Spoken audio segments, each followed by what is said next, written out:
What's up, y'all? Just finished watching Halloween, and my God, it really, really, really came through.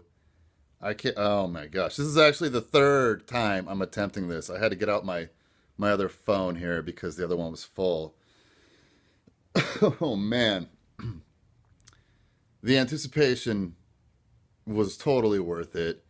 I walked in, sat down. It was I saw it at 11:45, so there wasn't a lot of people in there, which I think added to it. There was like three or four people in the back row, and I was in the middle row all by myself. And I think that really helped me focus and just get pulled into this movie. Man, it's up there. It's fucking up there, guys. I mean, and there was so many cool things, man. Like from the very beginning intro with that reverse rotting pumpkin. I mean, that was dope, man. When that music kicked in and that happened, I was just like, oh shit, here we go. And my heart was racing, dude. I was like, fuck, man, I'm by myself. I think it added to it. And I noticed something cool that I'd never noticed before. I don't know if anyone's ever talked about this or mentioned it in the past, but the pumpkin with the slit from the nose, I always kind of just took it as a sloppy job in the pumpkin. I don't know if it was meant to look like it, but to me, I noticed that it looked like a butcher knife. You know what I mean? The handle was the slit part and the nose was the actual knife. I don't know if anyone's ever talked about that, but I've never heard it. And that's one of the first thing I noticed. And I was trying to like get that out of my head because I just kept like tripping on it and thinking about it. So I was like, all right, I got to get back into this here. And my God, that opening scene in the institution was so intense, dude. Like, I'm not afraid to admit this, man. I was fucking tearing up with anticipation, man.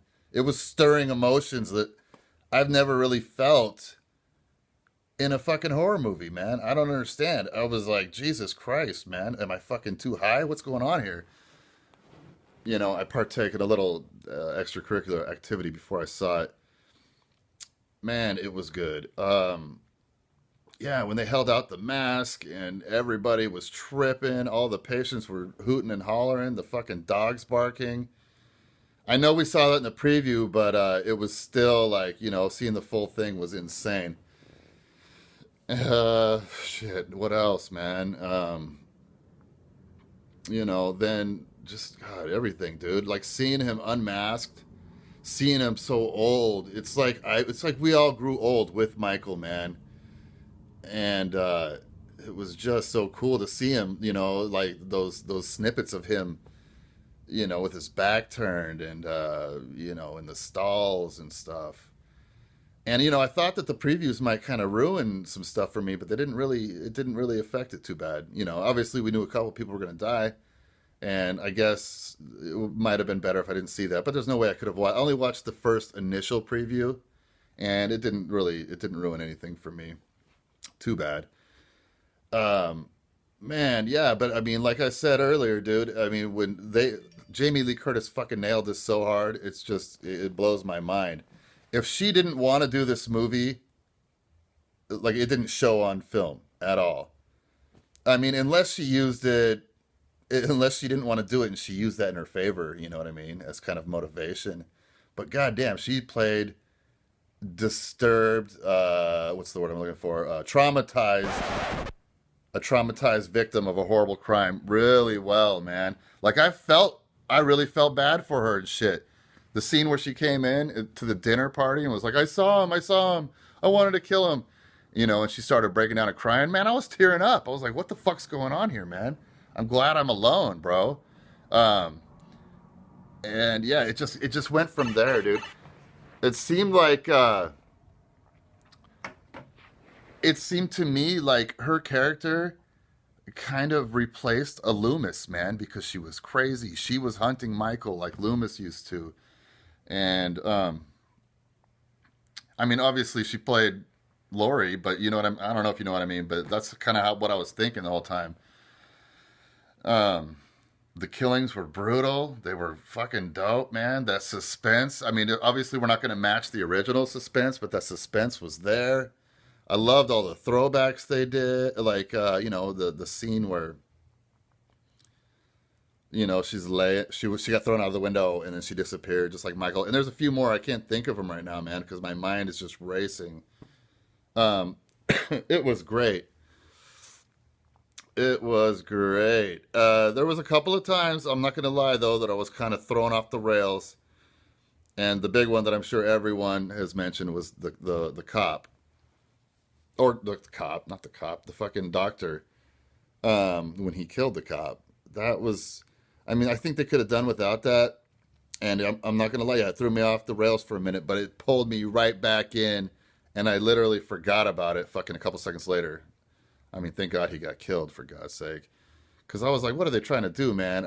Don't turn him into like a scumbag Loomis from the fucking Rob Zombie. I don't want to think about that at all right now. But yeah, the movie, that didn't throw me off. I came right back into it. And there was one other small thing that I had a little problem with.